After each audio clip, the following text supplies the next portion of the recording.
Hello, California. We're back here at the California Area Historical Society. Due to a bunch of interest from you guys online on our last video, we've decided to make a part 2 where we had our own experienced coal miner. Let's go inside. This is the only one that says this. Now, this book is extremely rare, but the Historical Society can keep that too.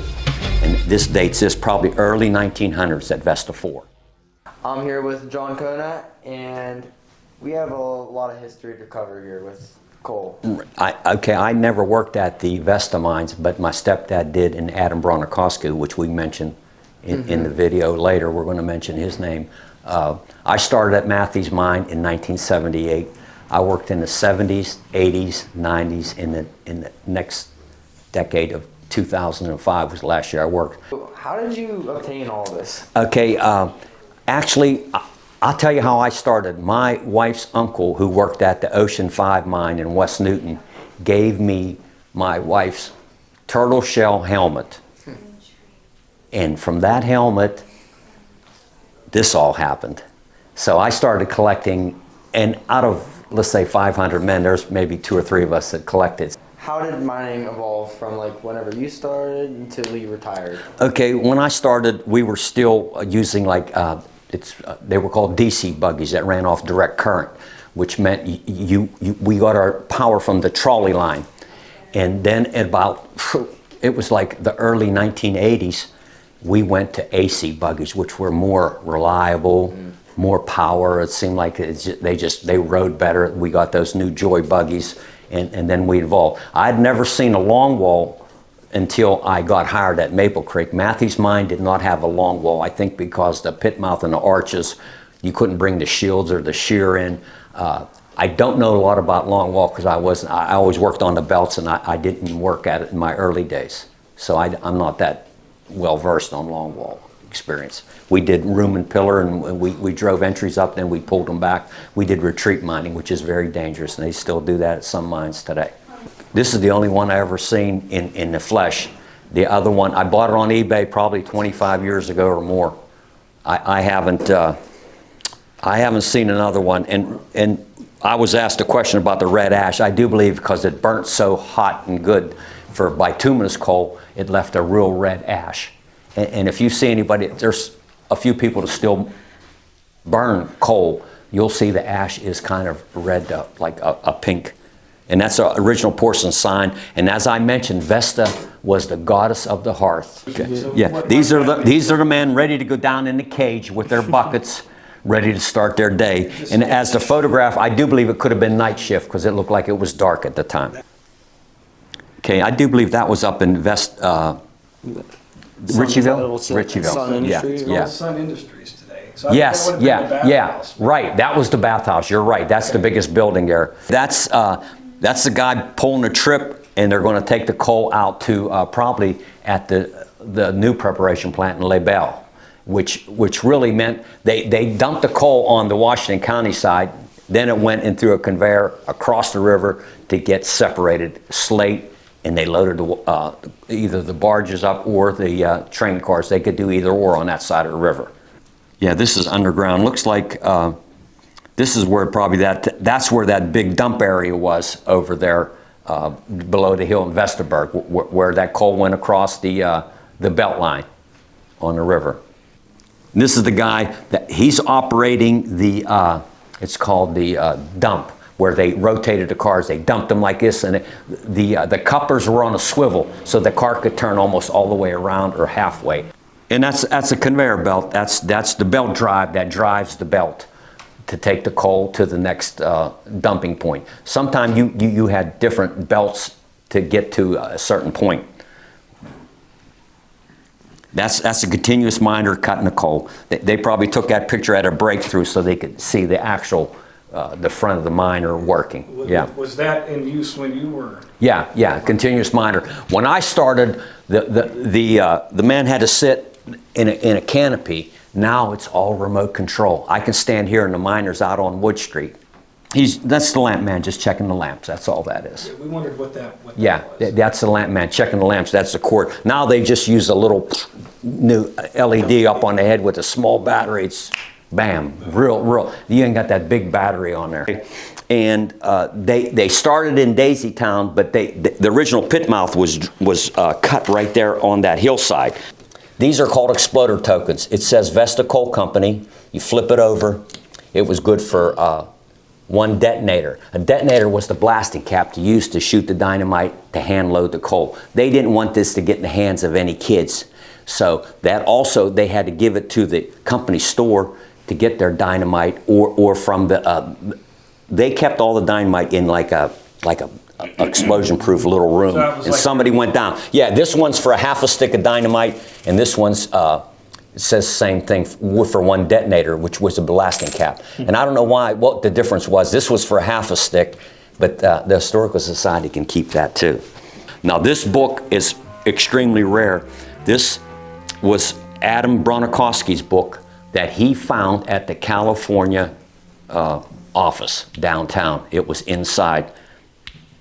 And this shows, some of these photographs are so old. This is what they took, the original photographs for these postcards that you see nowadays. And it shows this one here, and here shows the men going into the mine, just what I showed you there. This is an actual Vesta mine. These are all photographs from the Vesta mines, 4 or 5, but more than likely 4, being down in California.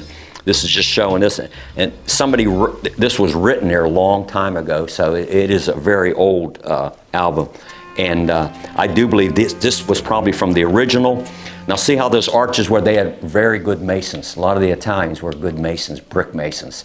You'll see a stopping all made of brick. Stoppings directed the airflow into the mines.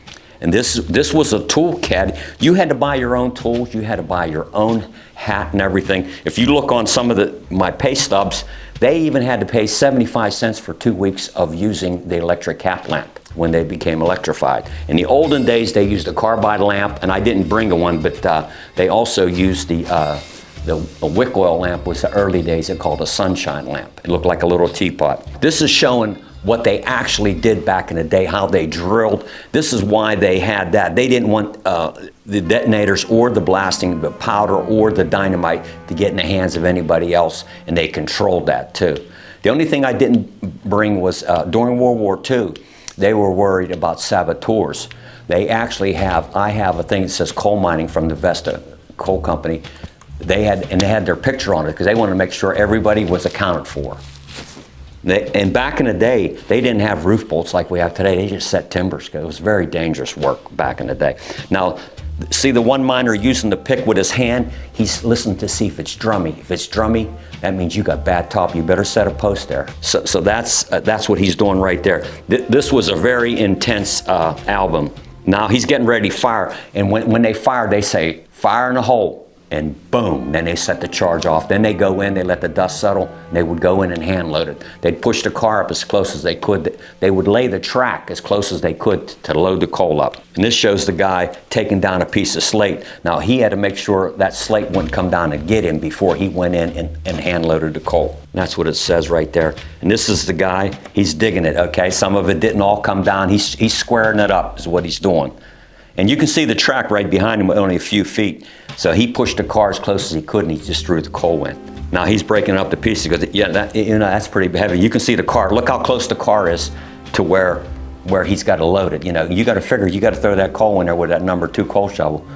That's a long day. And in the miners' buckets, they always took the whole quart of water, whatever it was. Some guys took an extra thermos. And then there's the wagon. Look how nice and clean that entry is. And it's all timbered up, and the wagon's right at the face. He's ready to dig the next load of coal. He might have did that at the end of the shift where he was ready for the next day when he come in to shoot it down, or it was laying there and then he wanted to load it the next day. Breakthrough on the haulage in the face. Okay, that means he broke through, and that entry was from the left. So he's going to continue. And this guy's here getting ready to do some timbering. His day's work's done. See, he's got his bucket, he's going home. Now this stopping here is built in 1898. Look at the brickwork on that. And somebody got paint and painted it when they built that stopping.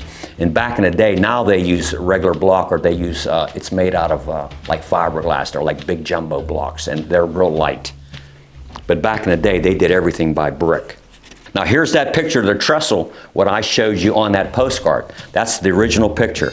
It shows the number 4 trestle. So this would be looking right there where that big house is, where the coal center, where the bridge is closed.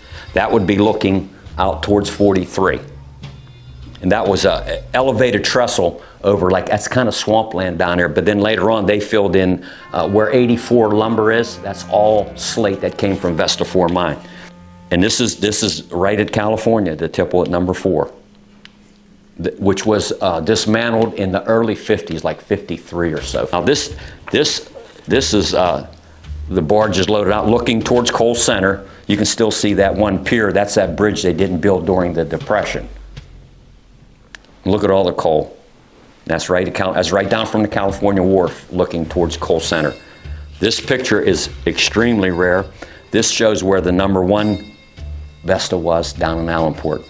Might be the only known photograph. That shows the Titan was pulling a set of loads. Most of that coal went down to Clairton and to make coke for the steel mill. Now this is the original building, how it looked back in the day at the California office next to Hollywood's. And here's number 5 tipple, which is in Vestaburg. And then and when they closed that and this one, they went across the river and took the coal to Laybell, right, in that elevated belt that they dismantled that went across the river. Now this is number 6 in Denbo. This is extremely rare. I think this is the only photograph known of the Denbo Vesta 6 tipple. There's a little patch down. There's probably, what, 10 houses there, if that.